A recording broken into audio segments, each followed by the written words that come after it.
Yo, what is going on, guys? We are back today for another video, repping the jersey right now. We're finally going to be talking about the tournament, the BATTLEREALM Brawl, my thoughts on it, the pros, the cons, my experience, everything like that.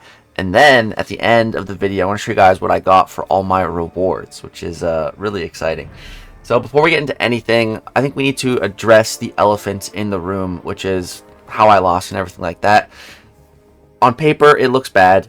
It's a 3-0 loss. You know, swept. A lot of people love to say I got swept and all this stuff, and the haters are just loving it, dude. They're having a field day with that result. And it's funny because they're even trying to create, like, false, fake drama between me and Cant0na. Like, it was so funny. I was looking at this one thing, and apparently he gave me, like, this death look after he swept me 3-0 or something like that. And like, it was funny because like I literally talked to him about this when we were still at the event. I'm like, dude, did you see that comment? He's like, yeah, dude, I don't know what the hell people are talking about. Like, there was no beef at all between Cant0na and myself. He's a great guy. I got nothing but good things to say about him. And it was really nice. On the Sunday nights, we were all at like the Brawlers and CCP event kind of celebration party after the whole event had ended, and Cant0na came up to me and he's like, dude, like, I see what people are saying, you know, don't listen to them. Like, the match may have been 3-0, but it was like the closest 3-0 match like possible. Something to that effect. That's what he came up and just said to me unprompted, and like I really appreciated that. He didn't have to say that. It was just really nice of him to come up to me and say those kind words. So shout out to Cant0na, really great dude. We're gonna go over our match just a little bit, because this right here, this is what broke me. So this was the end of the first match. So he had a great fight, Carolina versus Korg. Honestly, what I should have just done is just ban Carolina. Like, with hindsight, if I had to play him again, I would 100% ban Carolina. That's what I should have done. She was cooking me. But and apparently I even played this Onslaught fight incorrectly. Stonehenge was telling me, like, you don't need to go for the special 1. Like, you can just go straight for the special 2. And then we saw Liam do this later on in the tournament. He literally just went straight to special 2 and just one-shotted Onslaught. 1 special 2, dead. So, like, you can do that. My mindset was, okay, I'm going to play it really safe. I'm going to throw the special 1 first, get an extra debuff to, like, basically ensure that I'm going to crit on my special 2. Because if I crit on my special 2, he's dead. So, right here, I throw the relic. I have 2 debuffs now, plus the special 2. That's another debuff. So, the highest possible chance to crit right now. I've set myself up for the best possible chance to crit. If I crit right here, I win the match. What happens? I don't crit. Oh, man. And then my heavy crits. Here I get off another heavy crit. And then I throw the special 1. But that's just too much time loss. And I took some damage. And you can see, man, I end up losing the match by 47,883 to 47,869. The only time I've ever been sad about having 69 points, dude. Because I would have needed 14 more points to tie, 15 more points to win. And that's how the first match ended. And also in the first match, we had like an insanely close round 1, 2. You can see here 45,912 versus 45,642. Like, this one was pretty close, but the other one, man, like 14-point differential. Man, and just going down 0-1 in the first match, like, that just, I don't think I was mentally able to kind of dig myself out of that hole, you know, especially when the match was so close. Just, oh man, really, if I could have just won round 1, you know, it would have been something. Wouldn't have to, I don't know, it just, who knows what would have happened, man. It's just really unfortunate. And then, you know, the next 2 rounds, I didn't even win a round. I had a pretty decent spot fight versus Havoc, but in the end, it just was not enough here. Or that wasn't the good spot fight. That was the poor spot fight. This match. Yeah, right here we had a pretty decent spot fight, and like everyone in the audience was going crazy over the spot cook, but it wasn't enough. What I should have done was I let him apply one of his debuffs to me, so I could have healed up with some willpower. That would have been the play. But yeah, man, just really after losing that first match, and it being so close, it just, oh, I don't think I fully got over that in the matchup, unfortunately. One other thing that I do want to say is that Cant0na completely outplayed me when it came to like before the match, and that's the bans, because he banned my Stark Spidey first of all. You know, my most comfortable champ in the game. You guys know how much I love Stark Spidey, so just having him banned sucks. And then Human Torch, one of my other Omega Pool champ picks. So 2 of my Omega Pool champs are banned, and then Rhino. So the Rhino ban is really, really unfortunate because I would say like a quarter of all my practice for the tournament, and I was definitely practicing. Unfortunately, I can't show all my practice matches. I did quite a few of them, and I had a pretty good record. You know, I was winning a pretty good amount of my matches against all the other top 8 competitors. But like Rhino was a big part of my practice and preparing for this tournament because I knew Rhino was going to be a menace. So the fact that Cant0na just completely banned Rhino and took him out of the equation like that really hurt me. Also, like, my deck was tailor-made to be countering Rhino. Like, some champs in here are literally only for Rhino. Mr. Knight and Black Cat are literally only in my deck to counteract Rhino. That's the main reason Stealth Spider-Man is here too. I mean, Stealth Spider-Man does work for other fights, but like Black Cat and Mr. Knight literally just there for Rhino. So like he kind of neutered my deck with those bans, which I mean, totally fair play to him. That's really smart. Yeah, that's really, really smart of him. Again, like hindsight, I should have been banning Carolina. That's definitely who I should have been banning. Because I used her a bit, but my match with her didn't really go that well anyways. So I think it would have been a lot better if I had banned her. Of course, hindsight being what it is.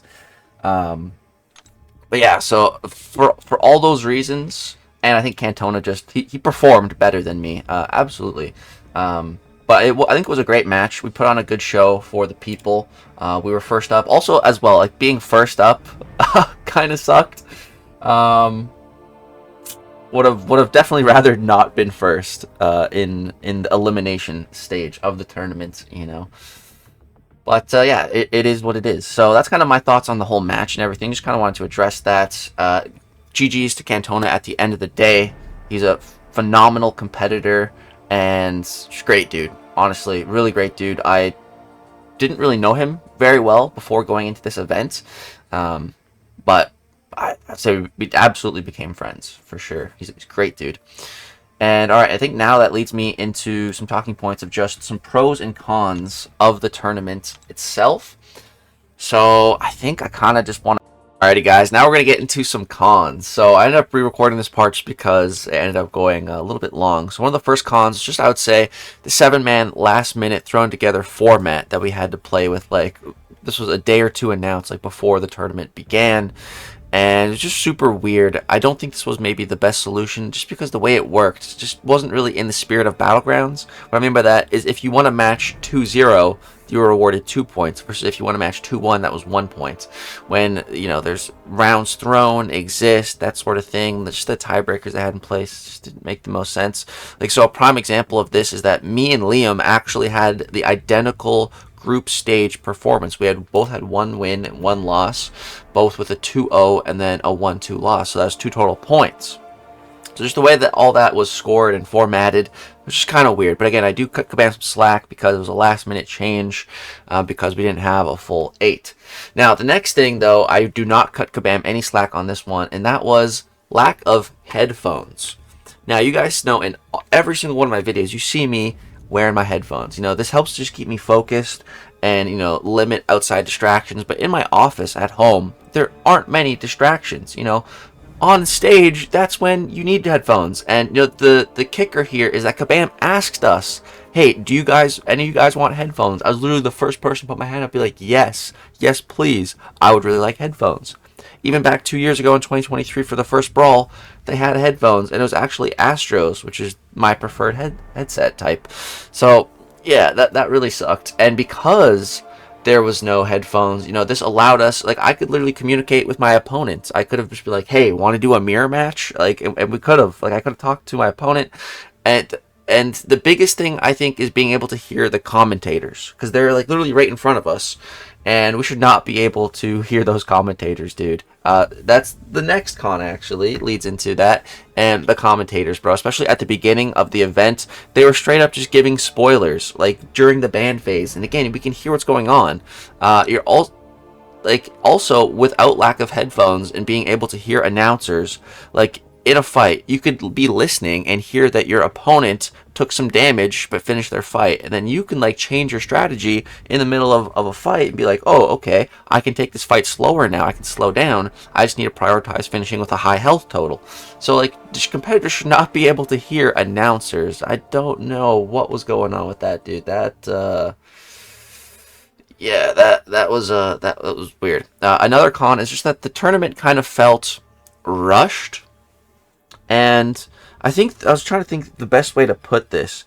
It felt like Kabam's biggest priority was the stream, the live stream, right? Like, it felt like the priority for the live stream was up here. The priority for the actual tournament, like, down here. You know, like, it seemed like any and everything pertaining to the live stream was 10 times more important than anything tournament related, you know, and I think that's a really big fundamental problem. If you're going to be hosting this big tournament, like, focus on the tournament, put more emphasis on the tournaments. Like, it's weird. It's very weird. That's the best way I can put it, though, into nice words. And then what was the last thing I want to talk about? Oh yeah, we were unable to practice with the Omega Pool champion. So you had to decide your 6, tell Kabam what they were going to be, then they'd be added to your account to practice with. And then that's it, though. There's no substitutions, there's no changing those. Once you make those picks, it's locked in. You know, you could practice with 6 stars, but it's not the same effect. It would have been nice to be able to practice with the Omega Pool champions and then make our decision, especially if it's a decision that we can't, you know, renege on. That's the way it should have been, I think. That's what I would have much preferred it. And then the last con... Oh, yeah, there's 2 things, actually. So, the first one is the lighting. So, you can see here, Liam's a prime example of this. This was the day 1 stream. This was his match. You can see he's not wearing a hat. Then the next day, he is wearing a hat. There is a reason for that. It's because there was these big stage lights, no matter on which side you sat on, because I sat on both sides, and they're just, like, so bright. So you had to wear the hat to, like, so that the light's not in your eyes, blinding you. Again, this is just another thing, like, more care about the players in the tournament itself, rather than just the live stream. Oh, we need good lighting for the live stream. Okay, what about the players? How about we don't blind them with lights while they're fighting on stage? You know? It would be nice. It'd be very nice. And the last thing was also pertaining to the live stream, and that's just that it seemed a bit confusing. Especially, like, for people that are unfamiliar with the game. Like, my dad watches a bunch of my videos, you know, he kind of knows what's going on in the game, but even him, he called me and he's, like, super confused, kind of watching the stream, like, hard to tell what's going on and everything. And even me, like, once I was out of the tournament, I looked at the stream for, like, the first time, and I'm like, hold on, who's where, what is what? Like, if someone playing in the tournament looks at the stream and is, like, confused at first glance to what's going on, there's a problem. It should be clear as day who is who. You know, like, there's a little bit of red and a little bit of blue here. There should be way more of that. You should look at this, and just the second you look at it, you know, okay, Andy's up top here, Liam's on the bottom here. Like, there should be no guessing involved at all. I just think Kabam could have done a better job to make that clearer. Although, like, I do think the stream's production quality was really good. It's just that was my one gripe with that. So I think that's all my cons now, condensed from, like, a 20-minute rant down to, like, 5-6 minutes. All right, now let's go ahead and get to all the pros. I'm not going to cut that down. You can hear me talk all about the good stuff. Let's go. All right, guys, enough about all the negativity and the bad parts about the event, because, like, honestly, those weren't really even that bad. I may have made them out to be pretty bad, and they did suck in their own ways. But overall, the event was still just a massive W, and I think the tournament was still a whole hell of a lot better than it was 2 years ago, even with all the cons I just laid out. So the first thing that I just want to say, and it's one of the biggest pros of the event, was the competitors. Like, massive shout out to everyone who came, and also shout out to Zarafa, who unfortunately wasn't able to make it out. Also shout out to Nagase and Pepe as well, who unfortunately weren't able to make it out. But man, to everyone who was there, myself and the other 6 competitors, that's Stonehenge, Tilapia, Cant0na, HitHack, Liam, and Andrew the Rough, I just want to say thank you, all 6 of you, so much for just giving the people a great event. And just for all of you, just being so kind and friendly to me. And just yeah, like, honestly, from just the player perspective, like, all of us guys, like, it was incredible getting to meet and hang out with all these guys, going for food with them, doing friendlies and practicing with them for the tournament. That was honestly probably one of the biggest highlights of my entire trip. Like, before the tournament even started, just hanging out with them, getting to know them, playing matches with them, practicing with them, learning these this insanely difficult meta with them. Like, it was just awesome. Learning from them as well. Like, it was just awesome. So just shout out to you 6 very special individuals. Before going into the event, I didn't really know. I didn't know Tilapia, like, at all. I don't think I had any interaction with him before going into the event.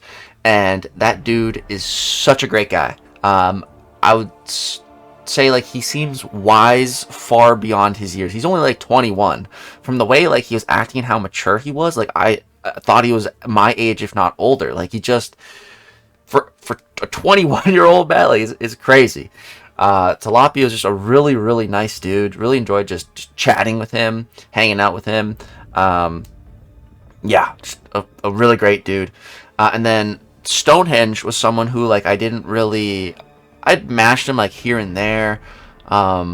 We did, like, a tournament or 2 together or something in the past, but we never really talked too much to each other before. And I wasn't really sure what to expect with a lot of these people. Like, I'd never met them in real life. I had no idea really what to expect. For Stonehenge, like, I thought he was gonna be like this, like, 6'5", huge dude with, like, a bigger beard than me or something. that was not the case. I actually was the tallest person in the Brawl, which really surprised me. Like, I thought Liam was gonna be, like, this huge, again, like, 6'2" dude with a beard and just, like, towering over me like that. That ended up not being the case. But yeah, man, Stone was a really great guy. Really enjoyed just talking to him, getting to know him more in, like, a real life scenario. It was just really great. Good vibes. And it is very interesting because his fiance actually lives in my province here in Alberta. And so Stonehenge ends up, like, coming out here a lot. So, like, maybe we'll meet up here one day in real life. Who knows? But I just thought that was really cool. And then Cant0na, I didn't really know him too much before going into the event. As well, we had, like, a conversation here or there. I've seen him around in the community, but just really, like, not much interaction between the two of us. And yeah, dude, he was a really great. He's just honestly just funny. All my interactions with Cant0na I enjoyed just because, like, I just liked hearing him talk. Just hearing his British accent, dude. I don't know. I love accents. I just find the concept of accents so interesting. And the fact that I even have my own accent that, like, I am ignorant to, a little bit of a Canadian accent. Like, it's just everything Cant0na would say. I found it to be kind of funny, in the nicest way possible. Like, he'd say something, I was like, and it would take my brain like a second. Like, wait, what is that word? Oh, like, I had to, like, strip away the accent in my mind. Like, oh, that's what word he's talking about. And it would just make me laugh. It was really funny. Cant0na's a great guy. Yeah, very good vibes, and I would say he's just a funny dude. Not even because of the accent, like, he made some good jokes. Like, it's just always a good time, good vibes with him. And then HitHack, like, I didn't really know what to expect. I had matched him. I'd played HitHack probably more than, like, anyone in game. Like, I've just always played that guy, like, a bunch over, like, the last, like, 3 years of Battlegrounds. Like, I've just matched him, like, quite frequently. I've beaten him, he's beaten me. We've gone back and forth quite a bit. And then I added him like as a friend in game, like a little bit, like a month or two before the tournament. And I asked him like, "Yo, are you going?" He's like, "Yeah, I'm an alternate." At the time, me and HitHack were both alternates. Or at one time, he was an alternate and I wasn't even yet. It was crazy how it all ended up shaking out. But HitHack, dude, was just such a great guy. Oh my goodness, he was just like one of the kindest people I've ever met. Just an absolute gem. I wish I could have honestly got to talk to HitHack more. He ended up leaving kind of early. I think he had a flight out at like 5 a.m. or something, so I didn't get a chance to really talk to him a whole bunch. But dude, HitHack, just wow, what an incredible guy. Just cannot say enough nice things about him. I wish I could have chatted and hung out with him a little bit more. I think like the last time I saw him was like it was either when we were at the hotel right in front of the elevators, or it was at the event, and I was like talking to him quick, and then he was like leaving or something. And that was like the last interact. I never really got a chance to say goodbye. We didn't even get to take like a big group picture all together. Like I think we got a picture with like 5 of us, but I think Tilapia wasn't around, and HitHack like was already at the hotel or something. So that was unfortunate. And then, of course, you know, shout out to Liam and Andy. So these were the 2 people that I, like, knew the most before going into the event. You know, I would say Andy is easily one of my, like, top 5 best friends in the entire community, you know, without a doubt. He's, like, one of the only people, like, I've stayed with at their house, you know, like, outside of an event. So, you know, me and Andy are really good friends. And then Andy's, the one who introduced me to Liam. And, like, I really like Liam. I've always just really liked Liam. He's just such a nice guy. Like, honestly, like I've never seen him like mad, upset, tilted. Like, even when things aren't going his way, he's just such a nice guy. Like, I don't think a nicer person could have won the event. Like, Andy's a really great guy, really nice too. But like, I've seen Andy get mad a couple times. Like, I've seen Andy rage. Like, I genuinely don't think I've ever seen Liam even get like upset. Like, I don't get it. I don't get it. But yeah, like it was hard to root for someone when it was Liam and Andy. I was rooting for both of them, dude. Like, I wasn't really too worried about which one of them won. I was just hoping they put on a good show, and they absolutely did, bro. They went all 7 games, just put on a phenomenal series for us. Yeah, like I would genuinely say, like, if I had to choose between winning the Brawl but like not being friends with any of the competitors, or keeping things as is, losing in the way that I did, but having all the friendships now, I would choose the way things went. I would choose to lose the Brawl and keep all the friendships I made, because friendships are way more important than winning some tournament, you know?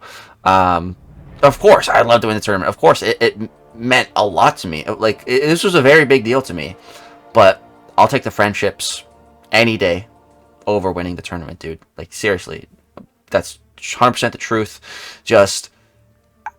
I really just enjoyed bonding with all the other competitors. Like I said, that's probably one of my favorite parts of the whole event. So just shout out to all the others in the top 8, and that's Cant0na, Tilapia, HitHack, Stonehenge, Liam, and Andy. Shout out to all you beautiful people, and also shout outs to Zarafa, Nagase, and Pepe.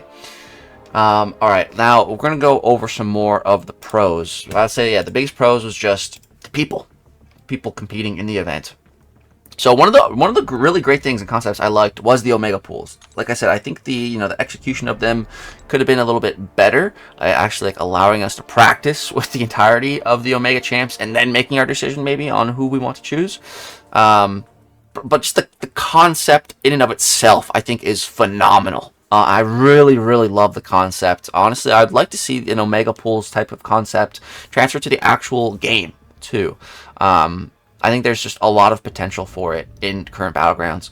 And that leads me into the next thing, and that was we had 3 rerolls per match. Dude, 3 rerolls per match is incredible. Oh my god. It makes Battlegrounds feel like a completely different mode. Like, genuinely, even when the rerolls are like still bugged and they'll give you the same champions, having 3 rerolls and then having to like go back to play regular Battlegrounds with just 1, it sucks. It is terrible, dude. Oh my god, kabam.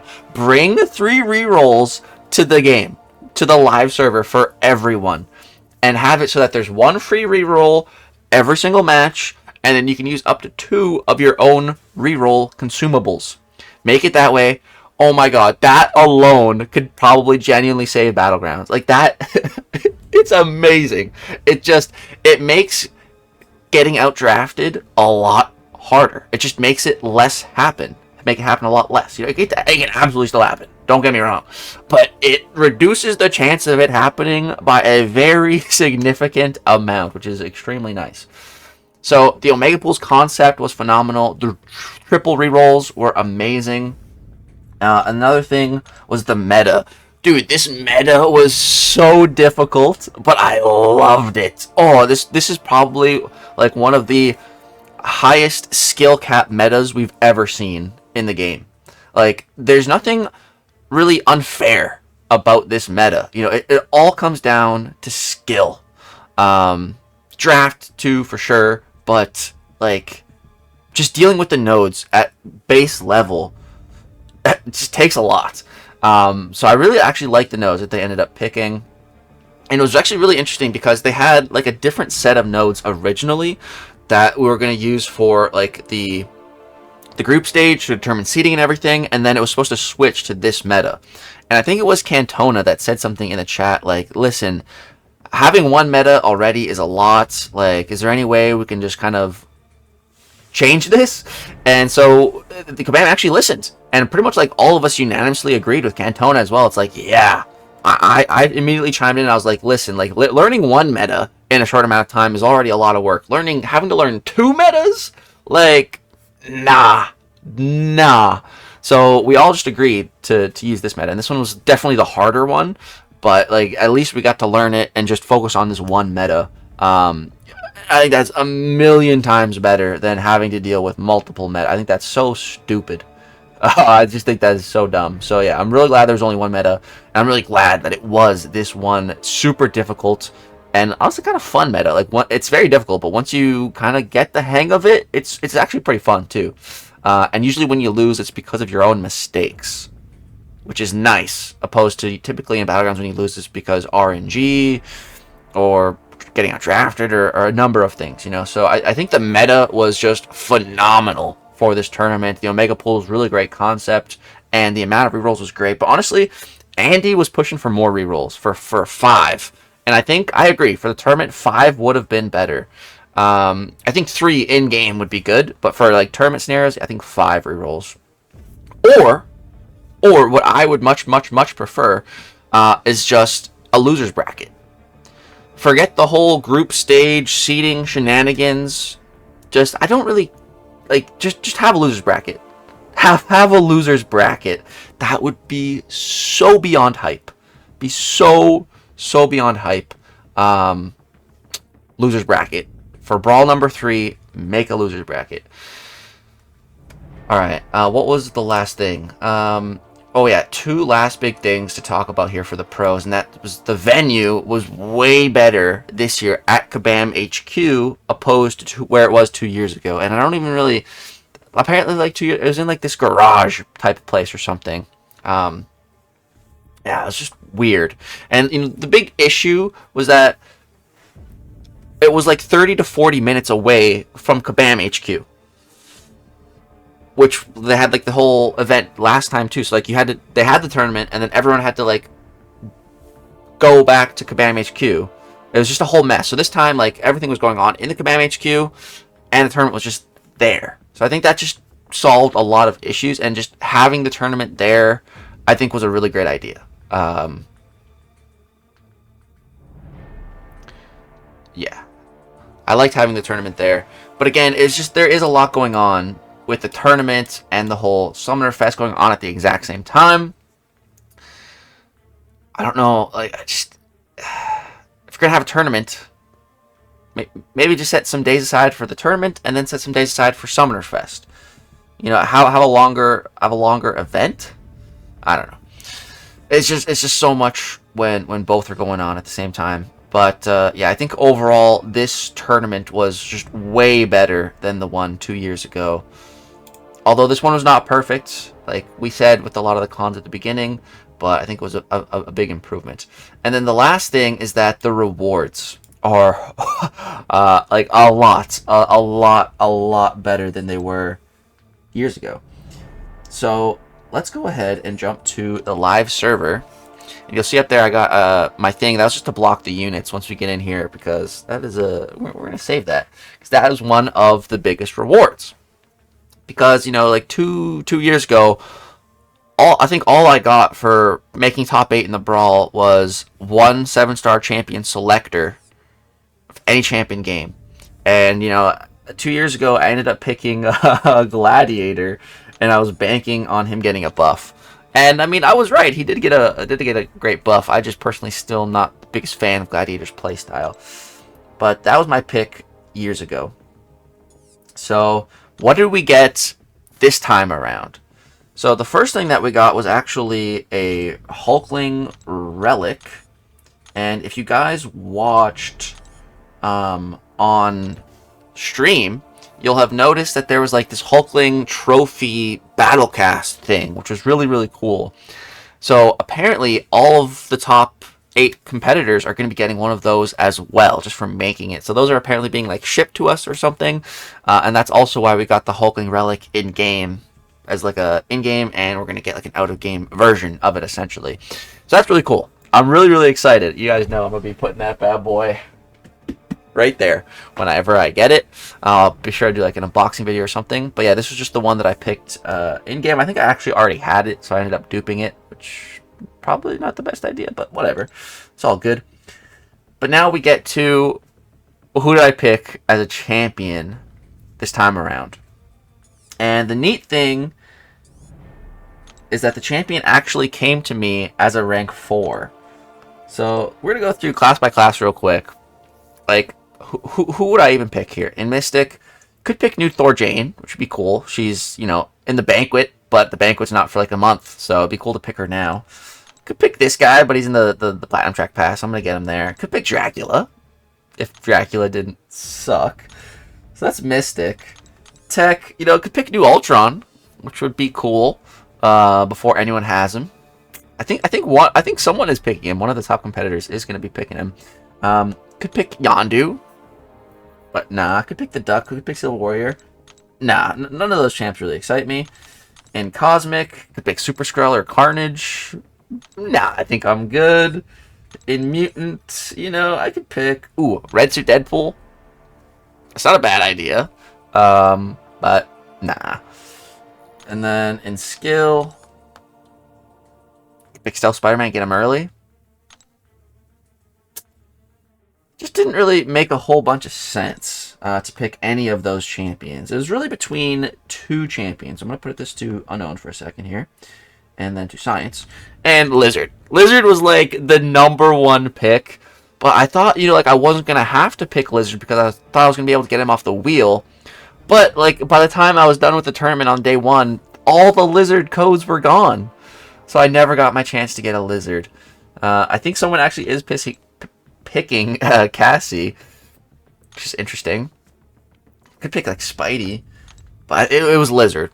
But I decided to not pick Lizard. There's one champion that made more sense to pick than Lizard, even though I really wanted Lizard. I'd say I wanted Lizard the most, but I went for the smarter play, and that is Red Guardian, dude. Red Guardian. So the reason I picked Red Guardian is because the only way to get this guy was through a spending event.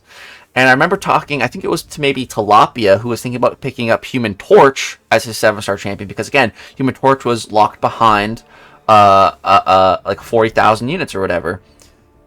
So I think that's the smartest play, to like pick a champion that was locked behind a big monetization or unit wall and just pick them for free as the Brawl pick. So that's what I ended up doing. A free Red Guardian at rank 4. And we're going to go ahead and give him that Science Awakening gem as well, that I just pulled a second of. So, you know, that kind of ended up working out. Now we have an Awakened Red Guardian. Unfortunately, I recently used up all my Sig Stones. So, yeah, I totally forgot and screwed up, but that's okay. That's okay. At least we got him. And at least Caban gave him to me at rank 4. That's pretty sweet. But now, of course, the biggest prize of all, the units. So originally, Kabam said, you know, the minimum amount of units for where I placed was going to be 35,000. But also keep in mind that the original units for number 1 was 250,000, and Liam ended up getting 1 million, which was the absolute max. So, like, I was expecting my 35k units to hopefully go up a bit. You know, I was hoping for, like, 50k. 50,000 units would be pretty nice. So, before I reveal this number, the units that I had before was about, like, 29,000, 30,000 units. Before I got my Brawl units, alright? Get ready. Get ready. So what are we at now? What did we get? Did we get 35,000 units? Are we at about like 60 to 70,000 units? You know, that's what we should be about, right? No. We are at 90,000 units, dude. At first I was like, oh my god, they actually gave me 50k. But then I was like, wait, no, I can't do math. They gave me 60k. It was 60,000 because I was almost at 30,000. I was at like 29,000 and I logged in and I was at like 89,000.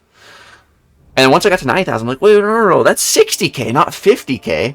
So I got 60,000 units. And a shiny new rank 4 Red Guardian who was previously paywalled. And we should have that Hulkling StatCast trophy thing getting delivered one of these days. So, yeah. Oh, yeah. Also, we did get a... Oh. Wait. Dude. Damn, they buffed my old title. Yo, because this is the new one. Damn. Yo, this one's kind of better. Oh man, because this so this one used to be blue. It was just a blue title. But they said this new one was going to be a legendary title, so it was going to be red. But I guess they ended up retroactively buffing the old one. So that's neat. But yeah, this is our new title, the BATTLEREALM Brawler 2025. All in a red. Dude, red's my favorite color, so I love that. So yeah, that was all the rewards I got for participating in the BATTLEREALM Brawl. That's my full thoughts on the event, the pros, the cons. Overall, you know, I think Kabam did a pretty good job, but what I want to see for the next event is just like more care towards the competitors. You know, headsets, make sure there's no lights in their eyes, you know, just make sure they can't hear the crowd or the commentators. You know, that's some big things for me as a competitor, on the competitor side of things. And also just make it a loser's bracket style format tournament. Make it double elimination. That's what I really, really, really want to see. I just think this game has so much potential as a spectator sport and in esports. I think there's so much potential, and Kabam just is like afraid to really tap into that. But I think, man, it could be a very big market and a really big way to improve the game. So I think a loser's bracket would be so cool. Like imagine coming back from the brink, bringing it back, and just making a loser's bracket run. You know, any one of the competitors did that and like ended up challenging the loser of Liam and Andy, and then it's a rematch. You know, like it could have been Liam versus Andy. Then Andy loses. He faces someone from the loser's bracket, regardless of whoever wins that match, then faces Liam, and would need to beat Liam twice. So, like, Andy could have a chance to beat him again. You'd have to do it 2 times, though. Or whoever just made a crazy loser's bracket run. You know, like, that could be so hype. I really, really love to see double elimination loser brackets in the next Brawl. I did talk to Kabam, and they are hopeful that there's going to be another one. And if there's a Brawl 3, I feel like I'm going to have to try to participate again to be a 3-peater. Because only me and Andy would be, if we qualified, would be, you know, having gone and participated in all 3 Brawl events. So, yeah, got to go for the 3-peat, I think. You know, I'm going to have to. And so that begs the question, like, what am I going to be doing with all those units? I don't know. We're going to have to see Cyber Weekend. We're going to have to see the upcoming banquet. I kind of want to just, like, hoard them to 100k. But, yeah, we'll see. That's going to wrap it up for this video, guys. All my full thoughts on everything, just from my own perspective. Hope Hope you guys appreciate that. Hope you guys enjoyed the video. Drop a like, subscribe to the channel if you want to see more content. Thanks so much for watching. Peace.